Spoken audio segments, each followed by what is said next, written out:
When 23-year-old Maya Rodriguez walked into the most expensive hotel in Manhattan that cold December night, she never imagined that one desperate decision would change not just her life, but the life of the most powerful man in New York City. What she thought would be her greatest shame would become her greatest strength. The fluorescent lights of Mount Sinai Hospital buzzed overhead as Maya clutched her younger sister's hand, watching 17-year-old Sophia sleep peacefully despite the maze of tubes and wires surrounding her frail body. Dr. Peterson had just delivered the news that shattered Maya's world into a million pieces. Acute lymphoblastic leukemia, he had said, his voice clinical yet compassionate. It's aggressive but treatable. However, the treatment protocol we're recommending will cost approximately $400,000 over the next 18 months. Maya's mother, Carmen, had collapsed into the hospital chair, her cleaning lady uniform still damp with sweat from her double shift. Their father had abandoned them when Sophia was just 5, leaving Carmen to raise 2 daughters on minimum wage jobs. They had basic health insurance, but it wouldn't cover even half of what Sophia needed. There has to be another way, Maya whispered, her voice breaking as she watched her sister's chest rise and fall with each labored breath. Dr. Peterson's expression softened. There are clinical trials, but Sophia's case is too advanced. She needs immediate, aggressive treatment. I'm sorry, but without the proper funding. He didn't need to finish the sentence. That night, Maya walked the streets of New York until her feet bled in her worn-out shoes. She had $847 in her savings account. Her mother had maybe $200. And Sophia had maybe 3 weeks before her condition became critical. Maya worked 2 jobs, as a barista during the day and a part-time tutor in the evenings. But even if she worked every hour of every day for the next 5 years, she couldn't earn enough money fast enough. As she passed the gleaming windows of luxury boutiques and upscale restaurants, an idea began to form in her mind. It was desperate, dangerous, and went against everything she believed in, but it was the only option she could think of. Maya spent the next 2 days researching the city's wealthiest men. She needed someone with enough money that $400,000 would be pocket change, someone who valued discretion, and someone who wouldn't ask too many questions. Her search led her to one name that appeared in every list: Alexander Blackwood. At 32, Alexander Blackwood was the youngest billionaire in New York, having inherited his father's real estate empire and multiplied it tenfold through shrewd investments and ruthless business tactics. He was notoriously private, never married, and according to the gossip columns, he went through women like most people went through coffee, quickly and without much thought. More importantly, he was known for his discretion. There had never been a scandal attached to his name, no kiss-and-tell stories, no paparazzi photos. If Maya was going to do this, and she still couldn't believe she was even considering it, he seemed like her safest option. The plan was simple in theory. Find a way to meet him, make her proposition, get the money, and disappear. She would sacrifice one night to save her sister's life. The logic was cold and calculating, but Maya felt like she was drowning, and this was the only lifeline she could see. She discovered that Alexander frequented the Plaza Hotel's Oak Bar every Friday evening. It was his routine: business dinner with clients, then exactly 2 drinks at the bar before heading to his penthouse apartment 15 blocks away. Maya had exactly 1 chance to make this work. Friday evening arrived with a mixture of snow and rain that made the city streets glisten under the streetlights. Maya stood outside the Plaza Hotel for nearly an hour, watching wealthy men and women glide through the golden doors as if they owned the world. She had borrowed her roommate's best dress, a simple black cocktail dress that looked expensive from a distance, and spent her last $60 getting her hair and makeup done at a beauty school in Queens. She looked the part, but inside she felt like a fraud. At exactly 9:47 p.m., Alexander Blackwood walked into the Oak Bar alone. Maya recognized him immediately from the photographs she'd studied obsessively. He was taller than she'd expected, with dark hair that looked like he'd run his fingers through it, and eyes that seemed to catalogue every detail of his surroundings. He wore his wealth like a second skin, not flashy, but unmistakably expensive. Maya waited 15 minutes before approaching the bar. Her heart was pounding so hard, she was certain everyone could hear it. Alexander was sitting alone, scrolling through his phone with a glass of whiskey untouched in front of him. "Is this seat taken?" Maya asked, surprised by how steady her voice sounded. Alexander looked up, and for a moment, Maya forgot how to breathe. His eyes were the darkest blue she'd ever seen, and they seemed to see straight through her carefully constructed facade. "It is now," he replied, gesturing to the bartender. "What are you drinking?" "Wine, red wine, something." "Expensive," Maya said, immediately regretting how obvious that sounded. Alexander's lips curved into the slightest smile. "Marcus, bring the lady a glass of the 1982 Bordeaux." He studied Maya's face as if memorizing it. "You're nervous." It wasn't a question, and Maya felt exposed under his intense gaze. "Should I not be?" "Depends on what you're nervous about." Alexander closed his phone and gave her his full attention. "Are you here to seduce me, rob me, or pitch me some startup idea that's going to change the world?" Maya's carefully rehearsed lines evaporated. She found herself staring into his eyes, and for a moment she forgot why she was there. "What if I said all three?" Alexander laughed, and the sound was rich and genuine. "Then I'd say you're the most interesting woman I've met in years." He raised his glass. "To dangerous women with hidden agendas." They spent the next hour talking, and Maya discovered that Alexander Blackwood was nothing like she'd expected. He was sharp and witty, but not cruel. He asked thoughtful questions and actually listened to her answers. When she told him she was a literature student at Columbia, which was true though she'd had to drop out 2 years ago when her mother got sick, he launched into a passionate discussion about contemporary American fiction that lasted 40 minutes. Maya found herself laughing genuinely for the first time in weeks, forgetting momentarily why she was there. It wasn't until Alexander signaled for the check that reality came crashing back. "Would you like to continue this conversation somewhere, more private?" he asked, his eyes never leaving her face. Maya's throat went dry. This was it, the moment of truth. "Your place or mine?" she managed to ask. "Mine. It's closer." Alexander's penthouse apartment took up the entire top floor of a building overlooking Central Park. Floor-to-ceiling windows offered a breathtaking view of the city lights, and every piece of furniture looked like it belonged in a museum. Maya tried not to gawk, but she'd never seen anything so beautiful. "Can I get you anything?" "Another drink, water, food?" Alexander asked, hanging his coat in a closet that was bigger than Maya's bedroom.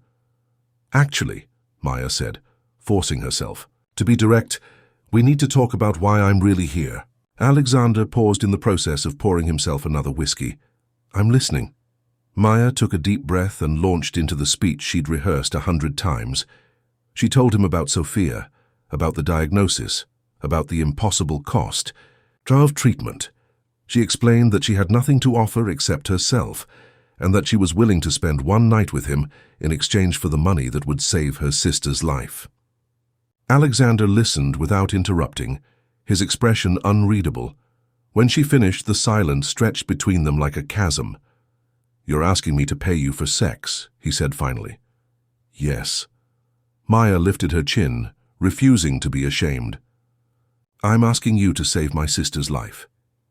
Alexander walked to the window and stared out at the city for a long moment. When he turned back to Maya, his expression had changed completely.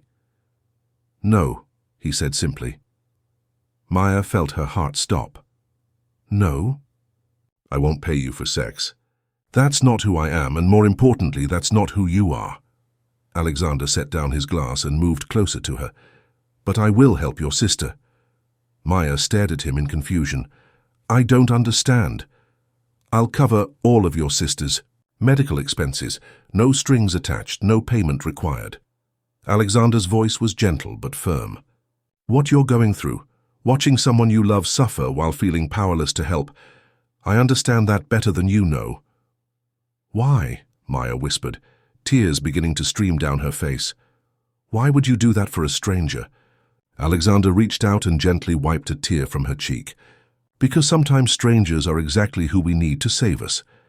What Maya didn't know was that Alexander Blackwood had a secret that he'd never shared with anyone. 7 years earlier, his younger brother David had been diagnosed with a rare form of brain cancer. Alexander had spent millions on experimental treatments, flew David to specialists around the world, and exhausted every possible option. But money couldn't buy more time, and David had died at the age of 24. The guilt had nearly destroyed Alexander. He'd been so focused on building his empire that he'd missed the signs of David's illness. By the time David finally told him about the headaches and dizzy spells, it was too late for even the most aggressive treatment to make a difference. Alexander had spent the last 7 years trying to find a way to make amends for his failure to save the person who mattered most to him. Meeting Maya felt like the universe offering him a chance at redemption. "There is one condition," Alexander said as he handed Maya a tissue. "I want to be involved in Sophia's treatment. I want updates from her doctors and I want to meet her." Maya nodded, still unable to believe what was happening. "Of course, but I don't understand why you're doing this." Alexander was quiet for a moment, then walked to a bookshelf and pulled out a framed photograph. It showed him with a young man who shared his dark hair and blue eyes. Both were laughing, covered in paint, standing in front of a half-finished mural. "This is my brother David," Alexander said softly. "He died 7 years ago from brain cancer. I had all the money in the world, but I couldn't save him because I didn't know he was sick until it was too late." He set the photo down and looked directly at Maya. "You have something I never had, the chance to act before it's too late." Maya felt her heart break for this man who seemed to have everything but had lost the thing that mattered most. "I'm so sorry." "Don't be sorry, just let me help." Alexander moved closer to Maya, and she could see pain and hope warring in his expression. "Let me do for Sophia what I couldn't do for David." What happened next surprised them both. Instead of the transaction Maya had planned, the night became something entirely different. They sat on Alexander's couch until dawn, sharing stories about their siblings, their fears, and their dreams.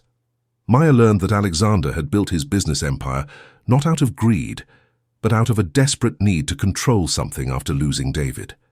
He learned that Maya had given up her own dreams of becoming a teacher to take care of her family, and that she wrote poetry in her spare time. As the sun rose over Central Park, casting golden light through the massive windows, Maya felt a connection she'd never experienced before. It wasn't just gratitude, though she was more grateful than she could express. It was something deeper, more dangerous. She was falling for the man she'd planned to use.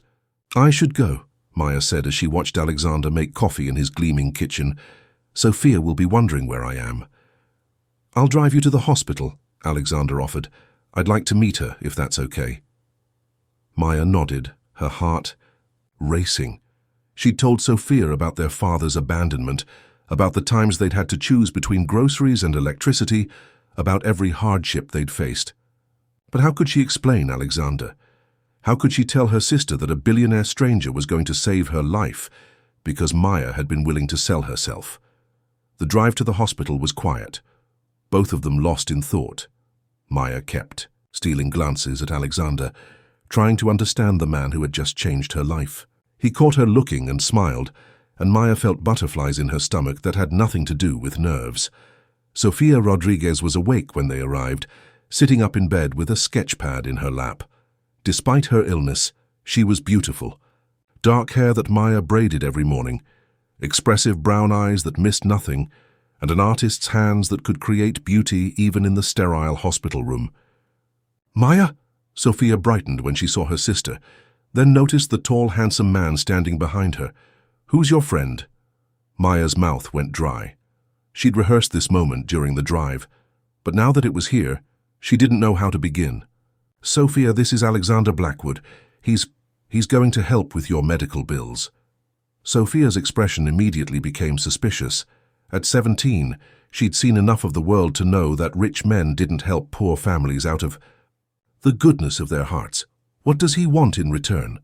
The directness of the question made Maya flush, but Alexander stepped forward with a gentle smile. "Actually, I was hoping you might answer a question for me. What are you drawing?" Sophia looked surprised by the change of subject, but held up her sketch pad. "It's Central Park in the spring. I've never been there, but I've seen pictures. I like to imagine what it would feel like to sit under those big trees when everything is green and blooming." Alexander studied the drawing, and Maya could see genuine appreciation in his expression. Sophia had captured not just the physical beauty of the park, but something ethereal, hope, possibility, the promise of renewal. "You're incredibly talented," Alexander said, and Sophia beamed at the compliment. "When you're feeling better, I'd love to take you and Maya to see the real thing. Maybe you could teach me to draw. I've always wanted to learn." Sophia looked at Maya with wide eyes, and Maya could see her sister's walls beginning to crumble. Alexander had said exactly the right thing, not making promises about Sophia getting better, but making plans for when she did. "You really want to help us?" Sophia asked quietly. "Just because?" Alexander pulled up a chair and sat down, making himself eye-level with Sophia. "Can I tell you about my brother, David?" For the next hour, Alexander shared stories about David, how he'd been an artist like Sophia, how he'd loved to paint murals around the city, how he'd always seen beauty in ordinary things. He spoke about David's death with such raw honesty that both sisters found themselves crying. "I couldn't save David because I didn't know he needed saving until it was too late," Alexander concluded. "But you have something David didn't. A sister who loves you enough to move mountains. Maya came to me asking for help, and helping you feels like maybe David's death can mean something." Sophia reached out and took Alexander's hand. "Thank you," she whispered, "not just for the money, for seeing me as a person, not just a sick kid." Maya watched the exchange with tears streaming down her face. This wasn't how any of this was supposed to go. She was supposed to hate herself for what she'd been willing to do. Instead, she was watching a man she barely knew treat her sister with more kindness than their own father ever had. Dr. Peterson was initially skeptical when Maya returned the next day with Alexander and a certified check for $500,000 more than enough to cover Sophia's treatment and any complications that might arise. It wasn't until Alexander produced a letter from his attorney confirming the legitimacy of the funds that the doctor truly believed what was happening. "We can start treatment immediately," Dr. Peterson said, his excitement barely contained. "With this funding, we can use the most aggressive protocol available. Sophia's chances just improved dramatically." Sophia began treatment 3 days later. The chemotherapy was brutal. She lost her beautiful hair within 2 weeks and spent most days too weak to do much besides sleep. But Maya was there for every appointment, every test, every moment of pain and hope. And so was Alexander. It started with daily visits that he claimed were necessary to monitor his investment. But Maya could see the truth. Alexander was falling. For Sophia's brave spirit and sharp wit, just like everyone who met her did. He brought her art supplies, books, and stories about the outside world. When Sophia was too sick to draw, he would sit beside her bed and describe the city changing with the seasons. "Tell me about the people in the park," Sophia would whisper on her worst days. "Make them come alive." Alexander would weave elaborate stories about the joggers and dog walkers and street musicians, giving them names and histories and dreams. Sophia would close her eyes and smile, lost in his words. Maya found herself looking forward to Alexander's visits almost as much as Sophia did. She was falling deeper in love with him every day, but she couldn't shake the feeling that their entire relationship was built on a lie. He thought he was saving Sophia out of guilt and generosity. He didn't know that Maya had originally planned to use him. 6 weeks into treatment, Sophia took a dramatic turn for the worse. Her white blood cell count plummeted, and she developed a severe infection that put her in the ICU. Maya practically lived at the hospital, surviving on vending machine food and 3 hours of sleep a night. Alexander found her in the ICU waiting room at 2 a.m., still wearing the same clothes she'd had on 2 days earlier. Her hair was tangled, her eyes were red with exhaustion, and she was staring at the floor with the hollow expression of someone who had reached the end of their rope. "Maya," Alexander said softly, sitting down beside her, "when's the last time you ate something?" "I can't," Maya whispered. "What if something happens while I'm gone? What if she wakes up and I'm not here?" Alexander gently took her hand. "Sophia is sleeping. The nurses will call if anything changes. You need to take care of yourself. I can't lose her." Maya's voice broke. "She's all I have. If she dies, I don't know how I'll—" "Hey," Alexander turned her face toward him. Sophia is the strongest person I've ever met. She's going to fight this and she's going to win. But she needs you to be strong too. Strong too. Maya looked into Alexander's eyes and saw her own pain reflected there. You're thinking about David. Every day. Alexander's thumb traced across her knuckles. But this time is different. This time we caught it early. This time we have the best doctors and the best treatment. This time love is going to be enough. That night Alexander took Maya to his penthouse and ran her a hot bath while he ordered food from her favorite Thai restaurant. As Maya soaked in water that smelled like lavender and honey, she could hear Alexander on the phone with Dr. Peterson, demanding updates and asking detailed questions about Sophia's treatment plan. When she emerged from the bathroom wearing one of Alexander's shirts, she found him in his study, surrounded by medical journals and research papers about leukemia treatments. What is all this? Maya asked. I'm trying to understand every aspect of Sophia's condition, Alexander replied without looking up. I want to make sure Dr. Peterson is using the most current protocols. I've contacted specialists at Johns Hopkins and MD Anderson for second opinions. Maya stared at him in amazement. This man, who could buy and sell companies with a phone call, was staying up all night researching her sister's illness like a medical student cramming for finals. Alexander, Maya said softly, look at me. He raised his eyes from the journal he'd been reading, and Maya saw exhaustion and worry etched in every line of his face. You're going to save her, Maya said with absolute certainty. Not just with your money, with this. She gestured to the research spread across his desk, with your heart. Alexander stood and crossed to where Maya was standing. I can't lose another person I love, he said quietly. I won't survive it. Maya's heart stopped. Another person you love. Alexander's eyes widened as he realized what he'd revealed. Maya, She silenced him with a kiss that tasted like tears and hope and the promise of tomorrow. When they broke apart, both were breathing hard. I love you too, Maya whispered against his lips. I've loved you since that first night, and it terrifies me. Why does it terrify you? Maya pulled back, unable to meet his eyes. This was the moment of truth. She could continue the lie, let Alexander believe that their meeting was serendipity instead of calculation, or she could tell him the truth and risk losing the only man she'd ever loved. Because you don't know why I was really at that bar, Maya said quietly. Maya told Alexander everything. She told him about the research she'd done, about her plan to proposition him, about the cold calculation behind what he'd believed was serendipitous romance. She told him that she'd gone to the bar intending to sell herself to save Sophia, and that his kindness had derailed her plan completely. Alexander listened in silence, his expression becoming more distant with every word. When Maya finished, the silence stretched between them like an ocean. So everything between us, Alexander said finally, started with you planning to use me. Yes, Maya whispered, tears streaming down her face. But that's not what it became. What I feel for you now, that's real. That's not part of any plan. Alexander walked to the window and stared out at the city lights. Maya watched his shoulders rise and fall with each breath and prepared herself for him to walk away. Do you know what the worst part is? Alexander said without turning around. Maya braced herself. What? That you thought you had to do something like that. That you thought no one would help Sophia just because she deserved help. Alexander turned back to Maya, and she was surprised to see pain rather than anger in his eyes.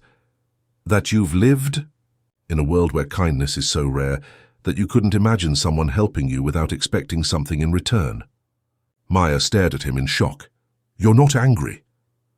I'm heartbroken, Alexander replied, not because you planned to use me.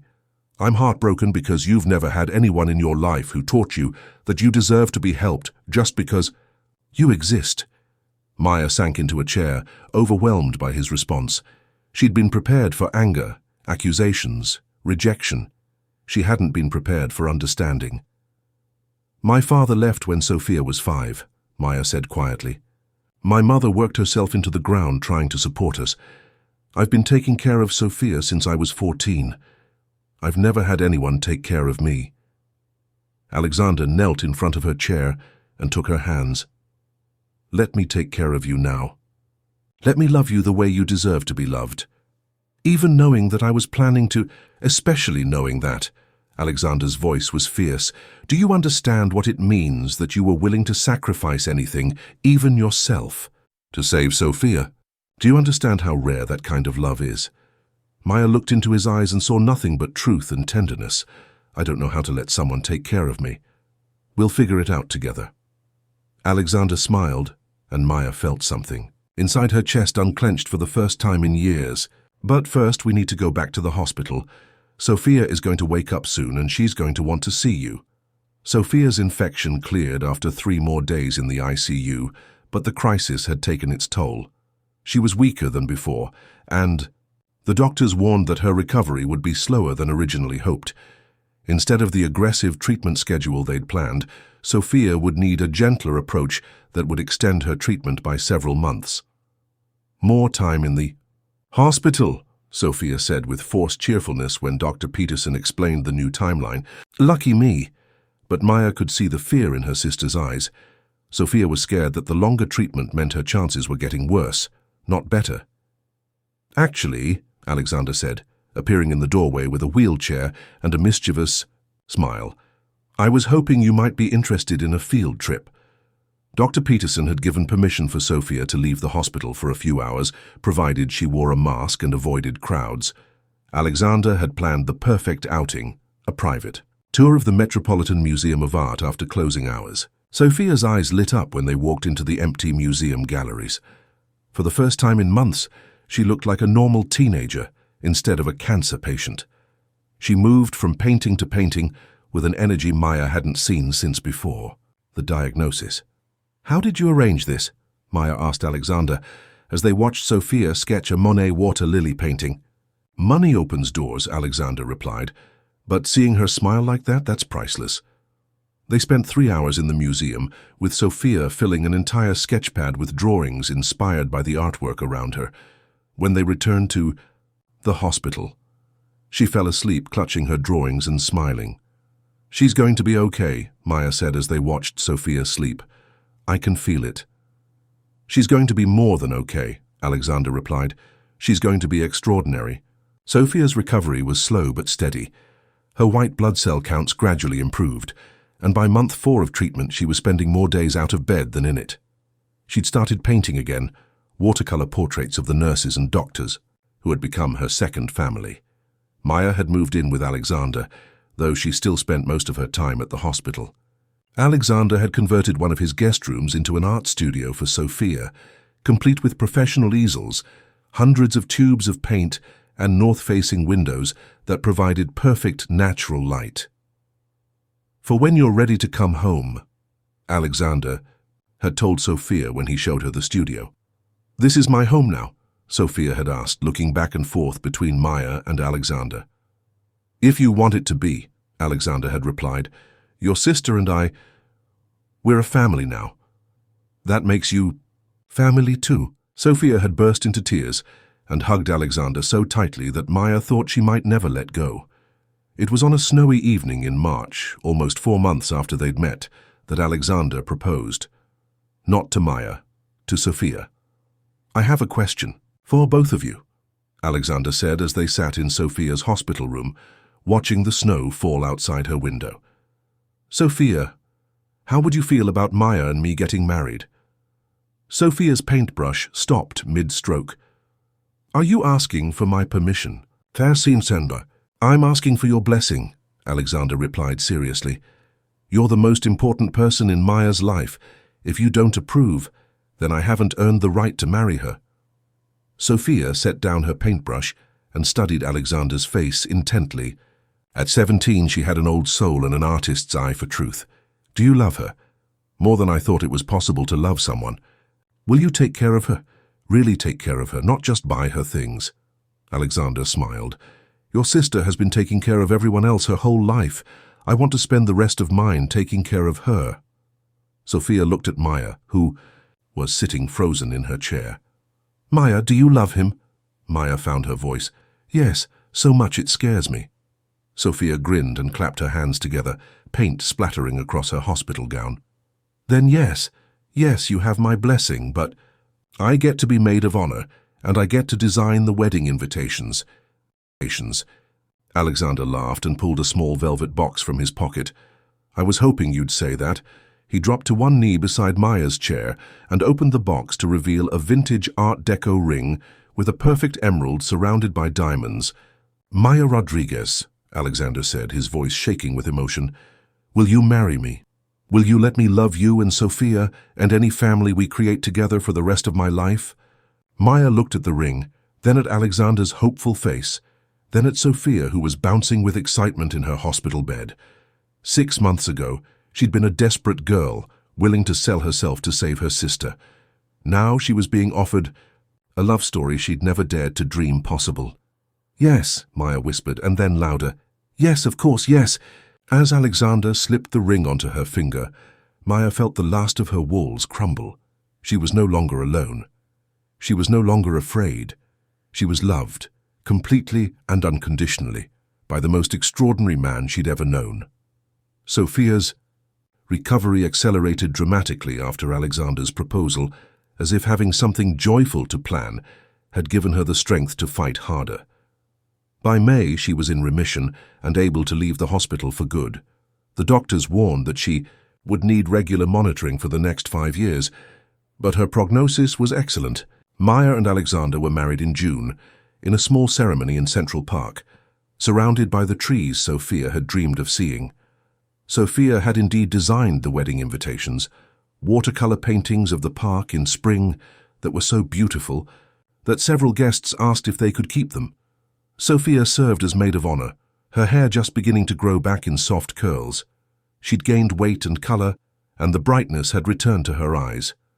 During her maid of honor speech, she made everyone cry by talking about how Maya had been willing to sacrifice everything for her, and how Alexander had shown them both what real love looked like.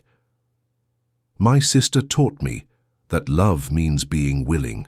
Had to give up everything for someone else, Sophia said, looking directly at Maya and Alexander. But you two taught me that the best kind of love doesn't require sacrifice. It just requires showing up for each other every single day.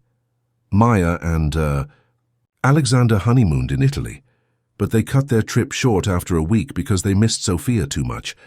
When they returned, they found that Sophia had painted a mural in their bedroom, a reproduction of the Central Park scene from her hospital sketches, but this one included 3 figures sitting under the trees, a man, a woman, and a girl, all of them laughing. 2 years after that desperate night at the Plaza Hotel, Maya stood in the art gallery where Sophia's paintings were being displayed for her first solo show. At 19, Sophia had been accepted to the prestigious Parsons School of Design and was being hailed as one of the most promising young artists in New York. The centerpiece of her show was a series of paintings called Recovery, Abstract, pieces that somehow captured the journey from despair to hope. The paintings were selling faster than the gallery could price them, with collectors recognizing that they were witnessing the birth of a major talent. She's extraordinary, Alexander murmured in Maya's ear, as they watched Sophia charm a group of art critics with her insights about color and form. She always was, Maya replied. She just needed the chance to show it. Maya had finished her literature degree and was now teaching high school English. She loved her job, but more than that, she loved the life she'd built with Alexander and Sophia. They'd become a family in every way that mattered. I have news, Maya said, turning to face Alexander with a smile that made his heart race. What kind of news? Maya took his hand and placed it on her still flat stomach. The kind that means Sophia's going to be an aunt. Alexander's eyes widened, then filled with tears. Are you sure? I'm sure. Maya laughed as Alexander picked her up and spun her around. Dr. Martinez confirmed it this morning. We're going to have a baby, Alexander. Across the gallery, Sophia looked up from her conversation with a potential buyer and saw Alexander spinning Maya around. Even from a distance, she could read the joy on their faces. She excused herself and hurried over to them. What's happening? Why are you both crying and laughing? Sophia demanded. Maya grinned at her sister. How do you feel about being Aunt Sophia? Sophia shrieked with delight, drawing stares from everyone in the gallery. She threw her arms around both Maya and Alexander, and Maya felt the same overwhelming, Gratitude she'd felt that first night in the hospital, when Alexander had promised to save her sister's life. 5 years after Maya had walked into the Plaza Hotel, she stood in the same spot, with her 3-year-old daughter Elena sleeping in her arms. Alexander was beside her, holding the hand of their 18-month-old son David, named for the uncle he would never meet, but whose legacy lived on in the love that had brought his parents together. Sophia, now a successful artist with her own gallery, was visiting from Paris, where she was studying with a master painter. She was healthy, vibrant and deeply in love with a fellow artist named Luca, who treated her like the treasure she was. "Do you ever think about that night?" Sophia asked as they walked through Central Park, watching Elena toddle between the same trees she had once painted from her hospital bed. "Every day," Maya replied, "not with regret, but with gratitude. Everything we have now started with that, one desperate moment." "You know what I think?" Sophia said, stopping to pick a dandelion for Elena. "I think the universe was waiting for you to be brave enough to ask for help. Dad always taught us that we had to take care of ourselves because no one else would.